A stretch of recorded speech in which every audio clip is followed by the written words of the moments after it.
Hey, what up, YouTube? So today I have a defensive tip video for you guys. One of the toughest things in Madden 22 is defense, right? Offense. I see a lot of people putting out offensive ebooks. I respect the grind. They got sites that they sell ebooks on and tip sites, and there's some good offenses out there, right? Like, you can't really come out and ask Madden. It's kind of a joke that you can ask Madden and score touchdowns. Sometimes that might be true. But if you're playing against a good player, you have to have a scheme, you have to know what they're doing, and you have to have plays set up to be able to beat that. So I respect the guys coming out with offensive ebooks. But in Madden 22, man, we need the defense. That's where the money's at, right? If you can get a stop, you can get a win. Everybody knows that. So I'm going to share with you guys what I've been doing. Obviously, I'm not playing like these guys right now, John Beast and them boys out there winning games. I'm a pretty amateur Madden player, but I've beaten pros this year that I've matched up with in head-to-head. I've played pretty well, won a couple Super Bowls in head-to-head seasons, finished in Legend here in Weekend League in my first weekend last week playing. And really, if it hadn't have been for a couple of desyncs where I would have had wins, I would have been top 100. So I have a decent defense and I know what I'm doing to a degree. So I want to share that with you guys today.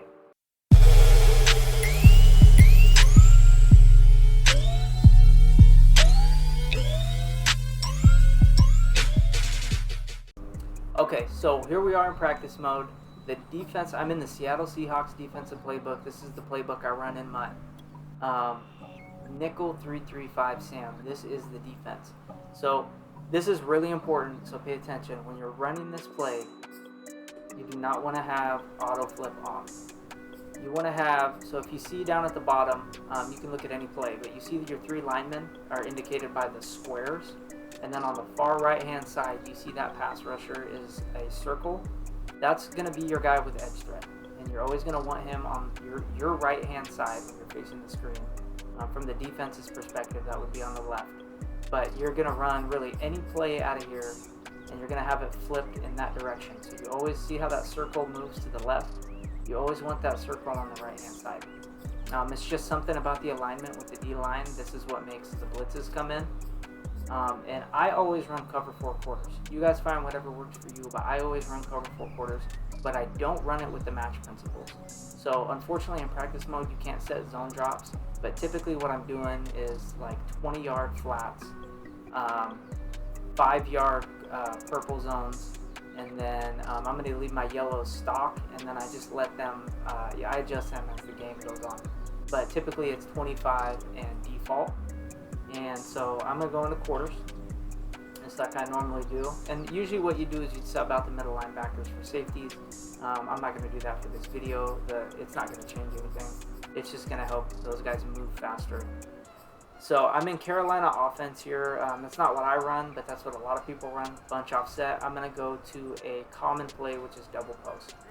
So in this cover 4 quarters, what you're going to do, you only need to send 5. You're going to just pinch your linebackers. So you're going to hit right on the D-pad, and then you're going to hit down on the D-pad. So just shift your linebackers.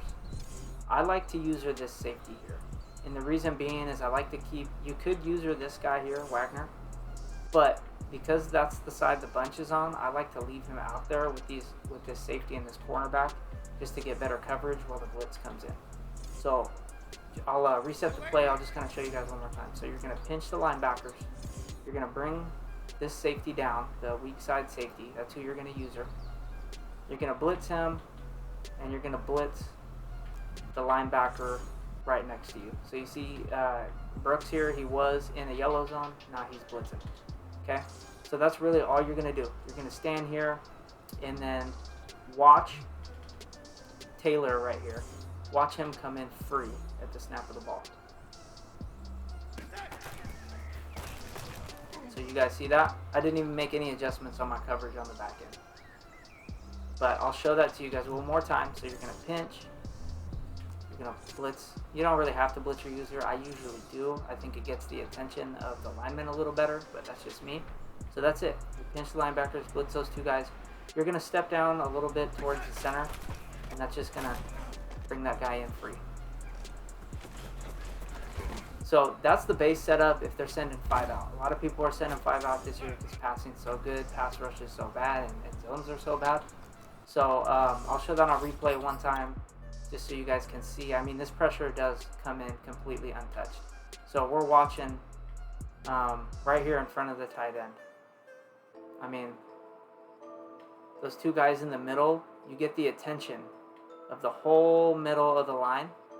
So the tackle has to pick up this guy here, and so this guy comes in free off the edge, right? I mean, that's if your opponent doesn't have their reads dialed, that's a sack. So you know, you can do whatever you want outside of that. Usually what I'll do is I'll put my corner in a flat, and I'll either put him in a deep half if I think they're running, you know, vertical routes like a streak or something, or if it's like a third down, I might put him in a hook curl just to take away the quick read. But, you know, one more time, I'll show this to you guys. Just immediate pressure, like immediate pressure.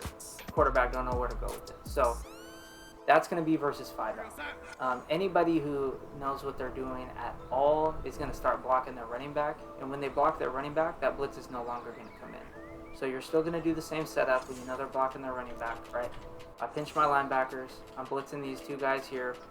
And then all you're going to do now is you're going to blitz the corner on the weak side.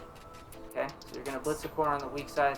Again, what I like to do kind of is man up the isolated receiver on the left-hand side, a flat here, and a yellow here. And then this is more important that you get the attention of the center than it was on the previous blitz, because the running back is looking for somebody to block. So this blitz isn't as consistent as the other one, but once you get the timing down, you can get that cornerback on the weak side to come in pretty regularly. He'll really run straight by the running back. So watch me here. I'm going to try to get the center the attention, or the attention of the center here for just a second, and then you should see that corner come screaming in. Snap the ball. Okay, I get that attention, and so the blitz still worked, but that was 5 out. So I'm going to have to switch plays to show you guys.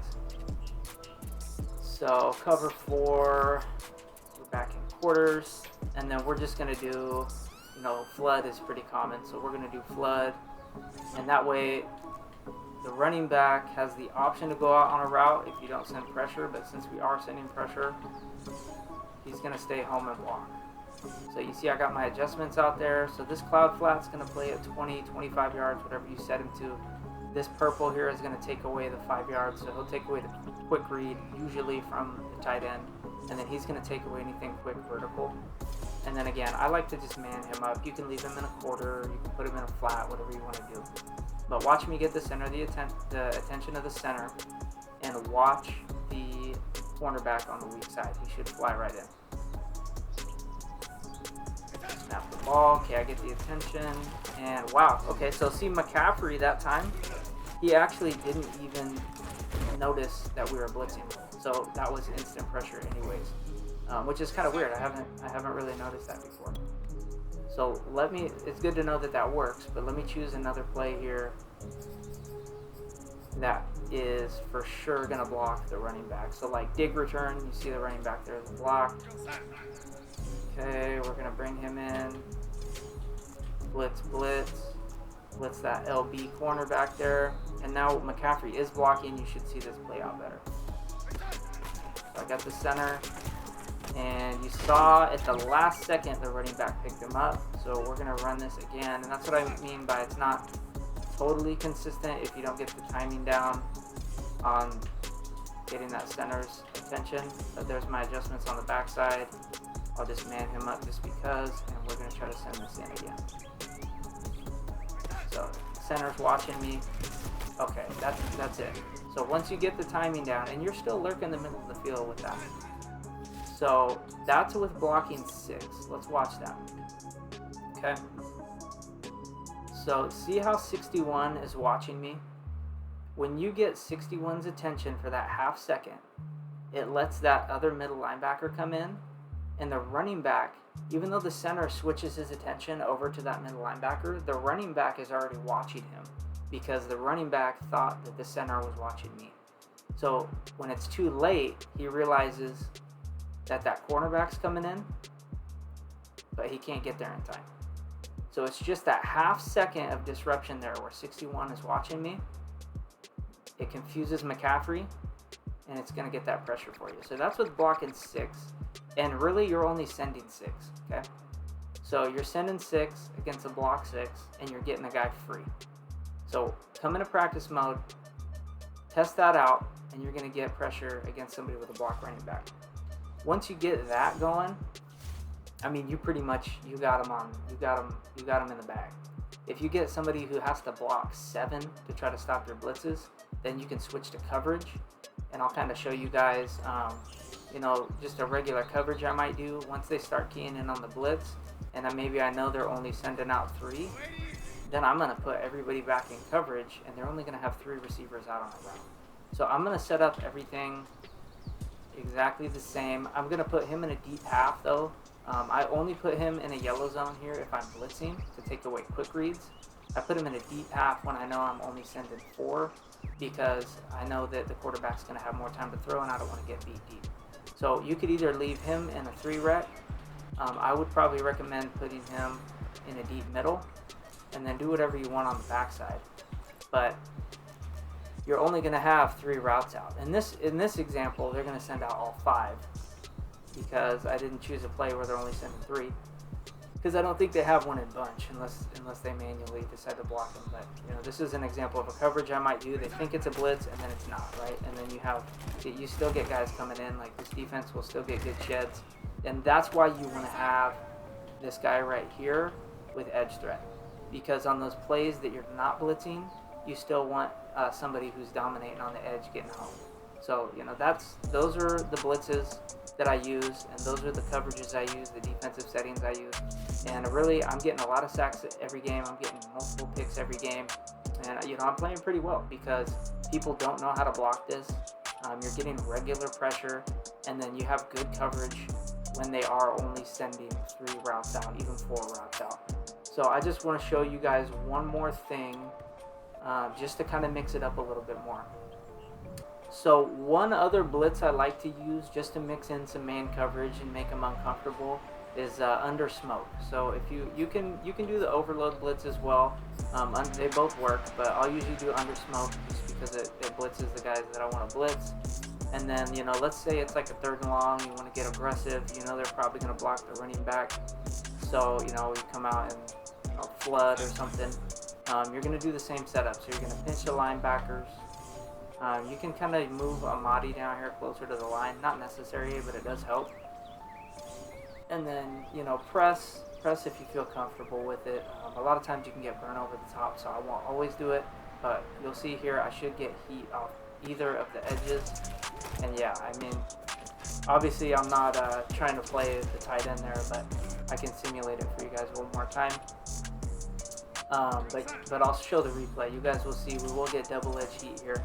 And if you guys watched my last video, because one thing you might be thinking is, oh, you're man up on the tight end. If he's playing a flat route, you're not going to be able to get out there. My last video, I showed you guys what I call the super user. So you'll see how quick I can get out there with digs at the snap of the ball to try to play that. But at the snap of the ball, I'm going to super user, so I get a little speed boost out there. And I fell down that time, but watch the video and we'll show the tips on how not to fall down. And in your adjustments, you can put a hard flat out there, whatever you want to do to try to stop it. But the point is, they're going to have to make a quick read, and if it's long down and distance, throwing a flat route ain't going to cut it. So at the snap of the ball, you see McCaffrey picks up the D end, and he actually trips up. He actually trips this guy up. So if we move Amadi out further, he'll probably come in. But you see this guy here, again, is going to come in free. So they really, if it's like 3rd and 15, 4th and 15, somebody's going to go for it. You're getting automatic heat here. They're going to have to block 7 to try to stop this. So, I mean, that's really what we're looking for. So that's the scheme. Run whatever coverage you want out of it. The blitz will still work the same. I just prefer the cover 4 quarters. That's what I've got comfortable in. It gives them a consistent look. And, it just gives you a lot of pressure, and it gives you still a good amount of coverage out there when you do decide you want to do coverage. So I hope this tip helps. If you guys have any questions, feel free to leave it down in the comments, or you can follow me on Twitter at West Coast KC. You guys can tag me or send me a DM, whatever, and I'll happily share what I'm doing on defense as far as adjustments go and settings go. But I hope this helps. I hope you guys can get some stops. Hope you can win some games, and hopefully get top 100 weekend league. So keep grinding, keep fighting. I appreciate you guys. Go ahead and like and sub for me, please. I'm trying to grow this channel. But have a good night, y'all.